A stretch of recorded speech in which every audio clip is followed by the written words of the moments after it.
என்னடா இவன் மாறாவை தூக்கி புதுசா ஒரு கூண்டுல போட்டு சரியான காண்டாக்கிட்டானே அப்படின்னு நினைக்காதீங்க. நம்ம நாய்க்குட்டி நம்ம இல்லாத டைமிங்ல கவுச்ச தேடி கிச்சனுக்கு வந்து எல்லாத்தையும் குழப்பி விட்டு போகாம இருக்கிறதுக்கு ஒரு ப்ராடக்ட் இருக்கு. ஐ கெஸ் நாய் வளர்க்குற நிறைய பேருக்கு இது யூஸ்ஃபுல்லா இருக்கும்னு நினைக்கிறேன். வெல்கம் டு நான் நாய் வளர்க்க போறேன் எபிசோட் 23. இது அமேசான்ல நான் வாங்கின குழந்தைகளுக்கு போடுற கேட். இது அப்படியே தூக்கி என் வீட்டுல மாட்டுன்னு சொல்லிட்டு என் ஹோம்ல எங்கெங்கெல்லாம் இதை மாட்ட முடியும்னு ஒரு மார்வலஸ் முயற்சி போட்டு பார்த்துட்டு இருக்கேன். இதுக்கு முன்னாடி அனகோண்டா சைஸ்ல அதே அமேசான்ல ஒரு ஃபென்ஸ் வாங்கியிருந்தேன். அதை தான் அந்த முனையில இருந்து இந்த முனை வரைக்கும் அப்படியே சி மாதிரி வளைச்சு வச்சு தடுப்பு சுவரா மெயின்டைன் பண்ணிட்டு இருந்தேன். ஒரு வாட்டியும் கீழே போறதுக்கும் மேல போறதுக்கும் இதை தாண்டி போறப்ப தவறான முறையில தவறான இடங்கள்ல நானே அடி வாங்கிக்கிறேன். அதனாலதான் கொஞ்சம் கன்வீனியன்ட்டா இருந்துட்டு போட்டுன்னு சொல்லிட்டு இந்த கேட் வாங்கி போட்டிருக்கேன். ஐஎஸ் இனிமேட்ல இருந்து இந்த ஃபென்ஸ் தேவைப்படாதுன்னு நினைக்கிறேன். மேபி அவன் வளர்ந்ததுக்கு அப்புறம் ஹடில்ஸ் ட்ரைனிங் கொடுத்து ஹரிசாண்டல் ஜம்ப் இன்க்ரீஸ் பண்ணலாம் ஜாலியா இதை வச்சு. நான் ஆர்டர் போட்ட பிரைஸுக்கு கன்ஃபார்ம் இது பிளாஸ்டிக் மெட்டீரியல் தான் வரும்னு பார்த்தேன். பட் இது ஃபுல்லா மெட்டலா இருக்கு. ஒரே வாவ், நல்ல ஒரு டீலரா நீ. இதை செட் பண்றதுக்கு எந்த ட்ரில்லிங் ஹோல் அந்த மாதிரிலாம் போடணும்னு கிடையாது. 4 சைடுமே வந்து ஆப்போசிட் சைட் புஷிங் சிஸ்டம் தான். நான் ஃபர்ஸ்ட் சும்மா எடுத்துட்டு போயிட்டு மேல இருக்க என்னோட ஒரு படியில போட்டு பார்த்தேன். ஆண்டவன் இன்னைக்குன்னு பார்த்து நம்ம மேல அதிர்ஷ்டத்தை தெளிக்கிறான் போல மேல பக்காவா ஃபிட் ஆயிருச்சு. இன்னுமே நல்ல ஃபிட்டா இருக்கு. இந்த யூ ஷேப்ல ஸ்டார் கேஸ் கிளாம்ப்னு ஒன்று இருக்கும் அமேசான்ல. பட் இன்னொரு 400 ரூபா எக்ஸ்ட்ரா போடணுமான்னு சொல்லிட்டு வேணாம் தட்டி விட்டேன். அதுக்கப்புறமா கீழே ஏறுறப்ப என்னோட படி ஸ்டார்டிங்கோட சர்ஃபேஸ் கொஞ்சம் ஃபிளாட்டா இருக்கிறத நோட்டீஸ் பண்ணேன். அதனால நெக்ஸ்ட் எடுத்துட்டு போயிட்டு அங்க செட் பண்ணிட்டேன். சூப்பரா அச்சுக்கிச்சு. ஓபன் பண்றதுக்கு மேல ஒரு கேட் மாதிரி இருக்கும். அதை தள்ளிட்டு அந்த சைடு விட்டீங்கன்னா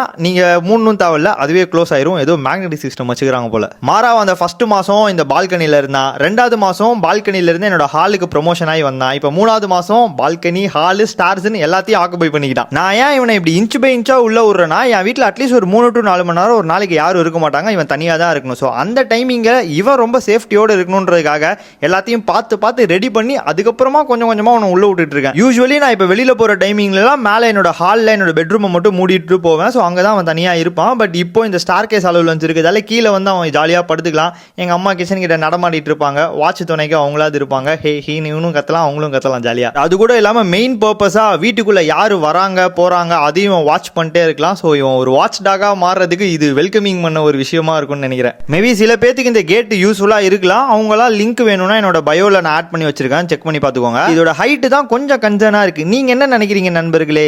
இவனால இப்ப தாவ முடியல, பட் இன்னும் ஒரு 2-3 மாசம் கழிச்சு வளர்ந்தா ஃபுல் லாங் ஜம்ப் அடிச்சிருவான்றீங்களா? இல்ல இது பிளாட் சர்ஃபேஸா இல்ல படியில தாவுறது கஷ்டம், பவர் ஜென்ரேட் பண்ண முடியாது, நல்லா தாங்கும் அப்படின்றீங்களா? உங்க கருத்தை கமெண்ட்ல சொல்லுங்க.